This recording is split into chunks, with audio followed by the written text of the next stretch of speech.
on and gonna do some shout outs if it'll download. Again, yesterday, and if they have funky headings like video 1 or something like that, I get so tired waiting on the damn things to load and run out of stuff to do, so I just go to bed and I forget to change the titles. So it was another 3+ hours last night downloading it. Got the internet company coming out tomorrow to they're going to upgrade all the equipment, and I ran tests on the computers and the lines are good. They say the connections could be a little bit faster, and they're under a warranty or something like that, so they're going to come out and change it and fix it all. So hopefully it'll be okay, and it's just a minor inconvenience, because I mean, you really think about it, you send some crap all over the world and you complain that it takes 3 hours. I mean, you know, it's okay. But going to spin you around. We're going to do some shout outs to some people that have subscribed to the channel. Persmek Kuzak, thank you for subscribing. Anna Kuzak, thank you for subscribing as well. I really appreciate it. Tyler Sweeney, thank you. Dirty Girl Welding, interesting name. Connor Miller, thank you for subscribing, sir. I appreciate it. Brian Pearson, thank you. Janik2522, thanks for subscribing. And Matt Wakalik, thank you for subscribing as well. I appreciate it. And as always, guys, take a look at Southern Off-Road Mowers on Facebook there, and post some junk, or not, but it'd be nice if you did. And SulphurCityDesigns.com for all of your off-road mower mudding, modding, and stickage needs. Hoodies, t-shirts, stuff like that. They did that. And that one. And that one as well over there. I've got some that are supposed to be coming in, and when they come in we'll go over them and take a look at them, as well as I think I got a hoodie coming. My wife ordered a hoodie or something like that. Yes, that's vain. I wear my own stuff. I know y'all are getting tired of me saying that.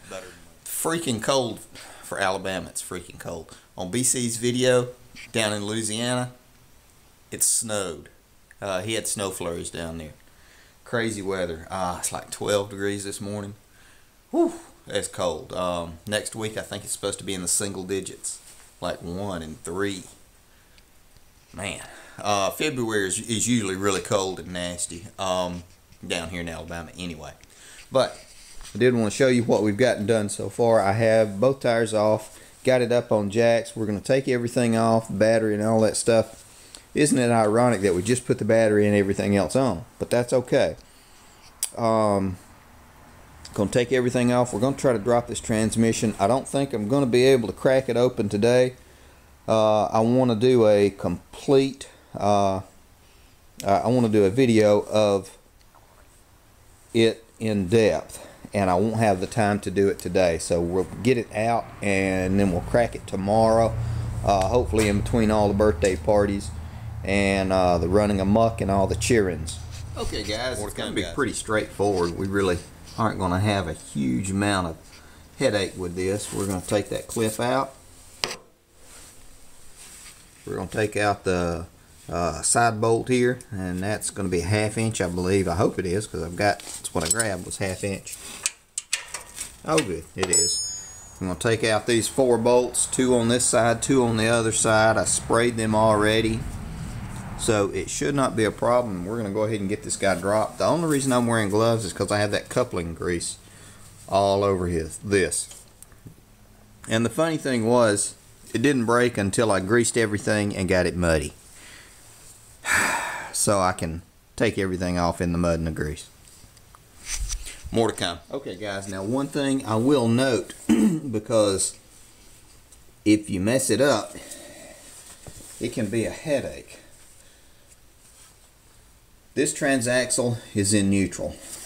Now I moved it into a 6th gear just so this would shift down, and then I placed it so I could take the clip out, and then I just set it in place and moved it back into a neutral position. So up here I am in neutral, which really doesn't matter. But I know the transaxle is in neutral. Now once I get this thing off, I'm not going to play with this. It's going to remain in the neutral gear. I'm not going to do any kind of shifting or anything like that. What I'm going to do is I'm going to take the chunk out, both sets of gears, both sides, and then we're going to look at the bull gear and see what's going on with it and see what weld broke around there. So once you get it into a neutral gear or a gear that you know and you know it will go back into, because sometimes you can put it in a gear and it's off slightly and it's a pain in the butt to get it reset. So now, more to come. Okay guys, now we're over here on the right side of it, and again I've sprayed these, and I'm mainly doing this for myself so I'll know how this thing is going to go back together. Mind you, we're not putting this transaxle back in here, but the one that's going in will be similar. So that's a spring, that is the return for the brakes, and that is about it on this side. Oh, there's Edward. Damn cat. One thing I do want to show you, and you don't have to use this, you can use whatever you want to. Shop floor's concrete, and I got that little area rug over it. This is a packing foam that I think a computer or something like came in.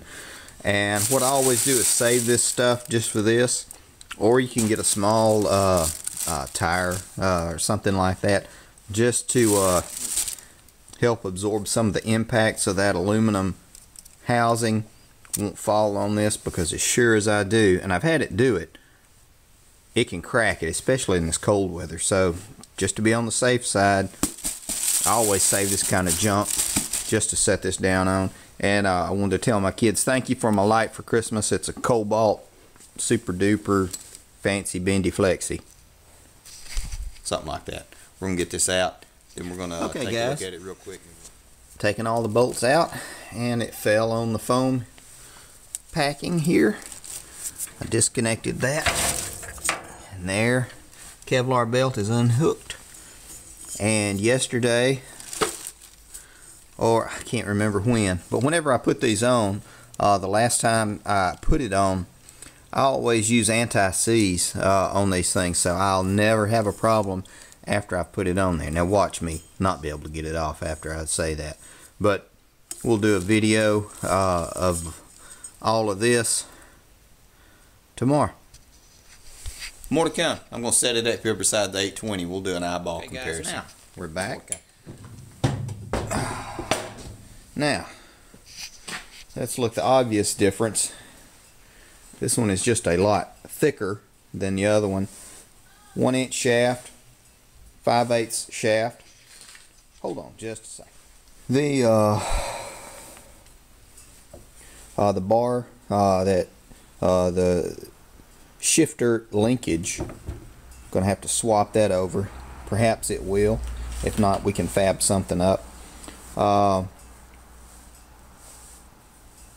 These axles are a lot shorter, so I'm going to use the rims that come with this 820. So that must be a really big offset on those rims. Hadn't really looked at it, but that's okay. I mean, it's not going to be any problem or anything like that. It's just interesting to note. The bottom of this case is not cracked that I can see. There is some that is pooling up right there, but when I scraped it off, I did not see a crack.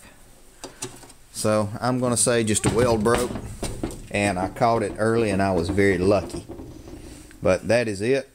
We're about to wrap this up, going inside the house. Y'all gonna make some mayhem. Stay warm.